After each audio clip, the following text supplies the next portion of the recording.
Hello, good afternoon my beautiful lovely friends. সবাই কেমন আছো?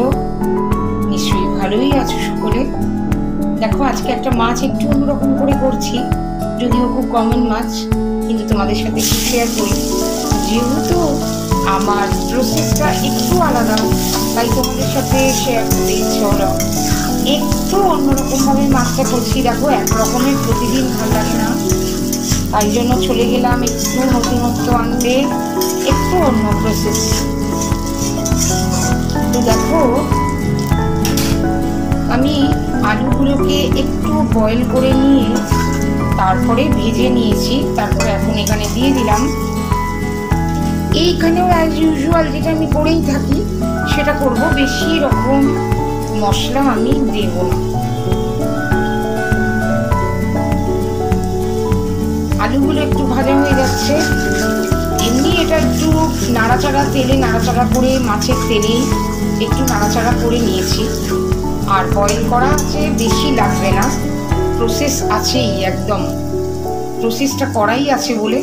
এবার আমি মিশিয়ে দিচ্ছি এতে নুন, সর্ষে, ধনেপাতা দিয়ে বেটে রাখা, কাঁচা লঙ্কা দিয়ে একটু সর্ষে বাটা।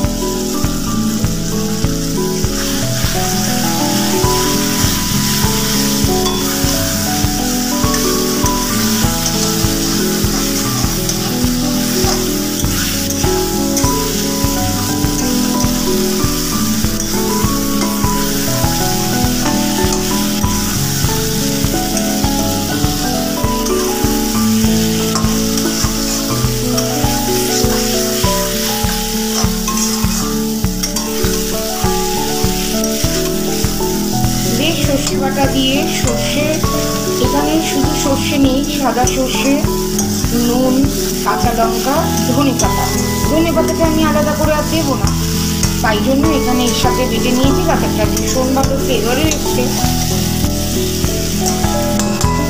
ধনেপাতা আর সর্ষের একটা আলাদা ফ্লেভার হয়, যেমন তো খুব ভালো লাগে।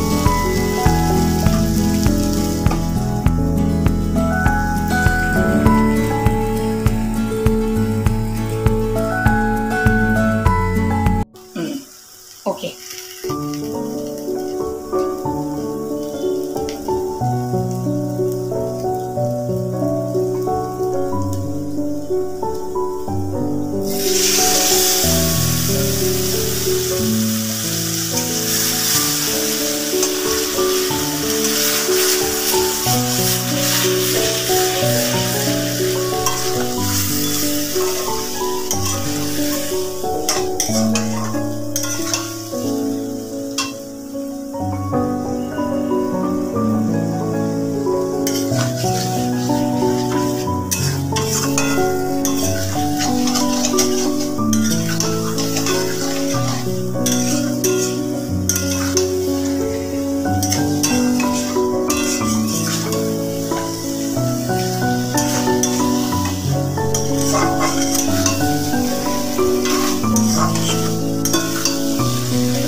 দেখো আমি ভাজা আলুগুলোর সাথে সর্ষে বাটা মাখিয়ে তারপরে ওর সাথে মিক্স করলাম একটু কাঁচা আম, ওটাও একটু সামান্য বয়েল করে নেওয়া, আর একটু দিলাম লেবুর রস, কাঁচা লঙ্কা চেরা, লাল পাকা কাঁচা লঙ্কা চেরা। বাস, এবার আর কোনো অসুবিধা নেই। সর্ষে বাটা দিয়ে, ধনে পাতা দিয়ে, নুন দিয়ে, হলুদ দিয়ে একদম অল্প মশলায় আমি বানিয়ে নিলাম এটা পাবদা মাছের ঝাল, বাট অন্যরকম করে। একদম না কালো জিরে দিয়ে করলাম, না আমি করলাম এখানে পেঁয়াজ আদা রসুন এগুলো ইউজ করে।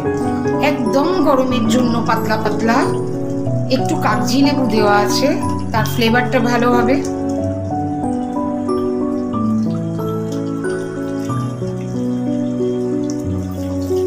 তোমরা যারা করোনি কখনো এরকম, তোমরা একটু এটা করে দেখতে পারো, ট্রাই করতে তো অসুবিধা নেই, করেই দেখতে পারো। নিশ্চয়ই বন্ধুরা তোমরা সকলে ভালো আছো।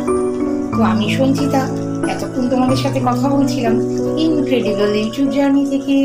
সকলে অনেক অনেক অনেক অনেক ভালো থেকো, আমিও ভালো আছি, তোমরাও সবাই ভালো থেকো।